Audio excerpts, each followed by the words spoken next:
Welcome to Facts TV News, where everything is true. JPS warns about fake subsidy scam. The Jamaica Public Service Company JPS is warning the public about a fake survey being circulated for about 2 weeks and which claims to be related to the JPS government subsidy. The online survey even has people claiming that they have won thousands of dollars just for participating. However, the Light and Power Company in an email alert has urged customers not to participate in the survey. It is a scam. Please do not participate or share your personal information, JPS stated. JPS has also urged customers to stay alert and continue to protect yourself online. JPS residential customers who are qualified to benefit from the government's co-pay subsidy on electricity bills started seeing the benefit on bills which have an invoice date of May 2022. It is part of the government's assistance program in light of rising oil and gas prices. The JPS has pointed out that increasing fuel costs have a direct effect on the cost of electricity, as this is a major input in the production process. The government's assistance program runs from April to July 2022. JPS said customers should note that the process is automatic and does not require them to apply. All postpaid customers who use 200 kilowatt hours or less for the month of April received a 20% contribution shown on their May bill. The contribution appeared as a line item in the section labeled How Your Bill is Calculated. Likewise, customers who use 200 kilowatt hours or less in the month of May will see their 20% contribution on their June bill. JPS residential prepaid customers will also be benefiting from this program as of May 2022. For more information, visit the JPS website at jpsco.com. JCF sets sights on teenagers to boost ranks. The Jamaica Constabulary Force JCF will be targeting teenagers in its latest recruiting strategy to increase and reach the objective of 1,250 new members this year.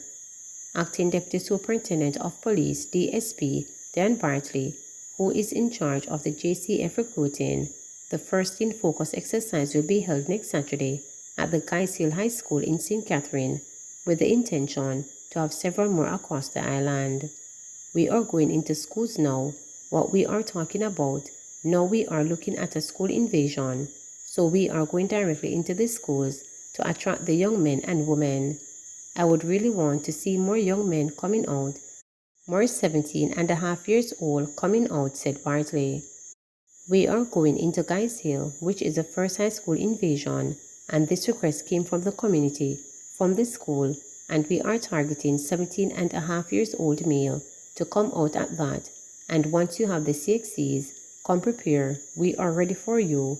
We want to see you, Bartley added.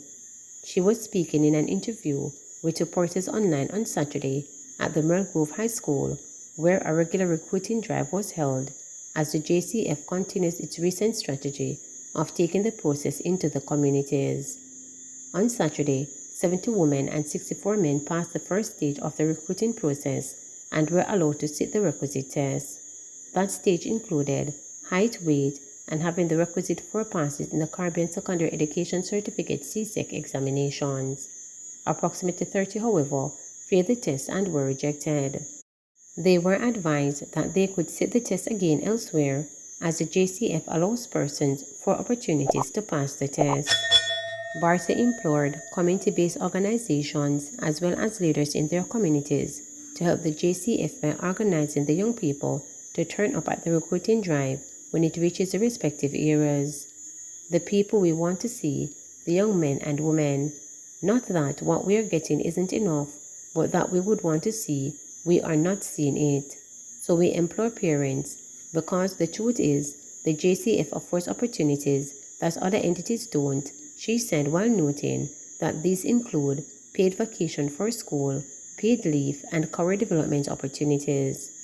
Bartley stated that this will enable Jamaicans to reach the officer's rank of the JCF at an earlier age, as she cited individuals in the initial officers training program now being officers at 24 years of age as they joined the entity at 19.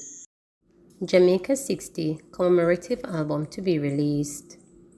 A Jamaica 60 commemorative album will be released for this year's Jamaica's Festival Song Competition. Minister of Culture, Gender, Entertainment and Sport Oliver Grange said this commemorative album will comprise various artists and genres. The process has started with or without a Jamaica Festival competition. We will have a Jamaica 60 commemorative album. A number of persons have expressed an interest to make a contribution, Grange said. She was speaking at the Jamaica Cultural Development Commission JCDC virtual press briefing held on Saturday, June 11.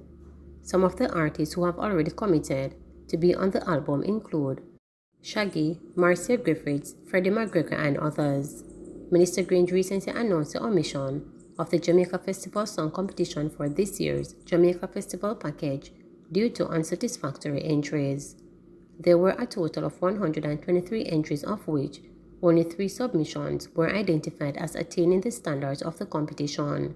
These songs will be included on the commemorative album. Consideration is also being given to selecting one of the theme songs to make the Jamaica 60 celebrations. Details on this will be provided shortly, Grange announced, noting that Jamaica Festival songs have increased in popularity globally, with several songs being streamed and over 30 digital platforms internationally. Grange said she stands by the decision to forego this year's competition to protect the integrity of the annual event. For his part, chairman of the Festival Song Committee, Orville Hill, said the Jamaica Festival Song Competition is an important part of the annual independence celebrations. We will not have a Festival Song Competition as we have known it, but it does not mean that we will not have festival songs to effectively guide and drive the nation as we come together. The festival song has really been the nucleus of our independence celebrations, he explained. Hill said the JCDC will be intensifying its Jamaica Festival Song workshops island-wide over the next 12 months to provide guidance to persons interested in participating in the 2023 Festival Song Competition. IT specialist says better options to scamming needed. Information technology expert Craig Poe says the government will have to paint a more attractive picture of the morally correct and legal 9-to-5 job, as with Jamaica's economic reality, scamming will seem like it's the better option to many youngsters. Craig's call follows Sunday's story last week in which Maureen Seymour, former executive director of the Kingston Restoration Company KRC and chairman of the Board of Governors of Central Branch Primary School, called for strategic efforts to prevent youth from chopping the line. Let's do the maths on a scam.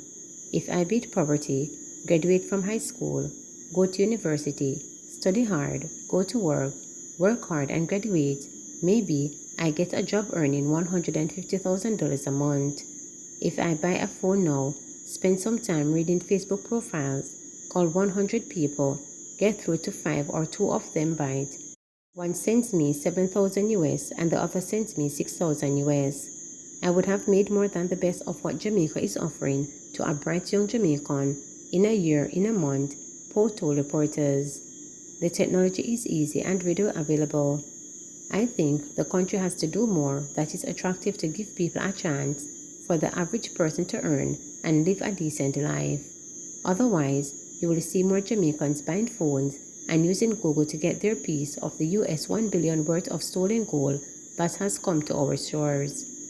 On June 1, in a contribution by National Security Minister Dr. Horace Chang to the sectoral debate in Governor House, he underscored an annual inflow of US $1 billion in Jamaica through lottery scamming and warning that the repercussions could severely hamper the country. Craig said scamming is a young person living in Jamaica's education, as access to a quality job is hard to get. What does Jamaica have in common with Nigeria, Cote d'Ivoire, and Brazil? All 3 of these countries have a GDP per capita under the average amount of liquid saving than an American old person has at age 65 to 69. Meaning, according to Board of Governors from the Federal Reserve System, in their 2019 study, Grandma Betty, sitting in Florida, might just be sitting on $206,819.35. All of that is the choice that most people are making. They are making it between a low-skill job and a low-value trade where the reward is blood, sweat and tears and no Honda, versus a lucrative field where the reward is a BMW on toll road in sport mode. Technology-wise, Craig told reporters that scamming is easy. A phone costs US $40, about $6,000. A Facebook profile is free. You just need some creativity and an American accent. And you can start making US $10,000 a month if you are good, $1 million a year if you are great, and US $12,000 a year if you are horrible. In every account, you are most likely better off than if you had completed the formal job market, he stated. From Facebook, I can social engineer and talk about people that you know to make myself seem real. From Instagram and Google Maps, I can look at the locations that are nearby to places you went frequently and your child frequently. I can issue threats really easy if I say, your daughter at Florida State is being watched, send the money now or else. The same technology that governments around the world are trying to push to allow for economic freedom also means an unlimited number of ways to create scams. From obtaining a headset, a computer, social media accounts, and a VPN to trick website to think your device is in a different location or country, Craig estimated that it may cost an individual just about $28,000. Meanwhile, he said the cost of a degree from UWI per annum ranges from $306,000 and starting salary per month locally is around $75,000 a month. That's basics. I am sure that very intelligent scammers is doing some sort of technological wizardry that allows him to escape the radar and make far more money. It's pretty clear when one is more attractive. And for all that hard work, and you do a year at a low-skill job or trade, your best bet is somewhere above that. And there is a guy in your community who you feel is no smarter than you, no more creative, but he is making more. You are taking the bus and he's buying a car. You're having sleepless nights and he is partying. What do? Maybe you reach a stage where you are making enough money to buy a car for your girl, but you see a man buy a Benz for himself and an Audi for his girl.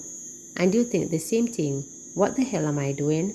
And you learn that if you call 500 white old ladies in America, most will hang up, but maybe 5 will answer, and out of those, 2 will send you money. It's an extremely attractive feel. Please remember to subscribe, like, share, and click the notification bell for daily updates.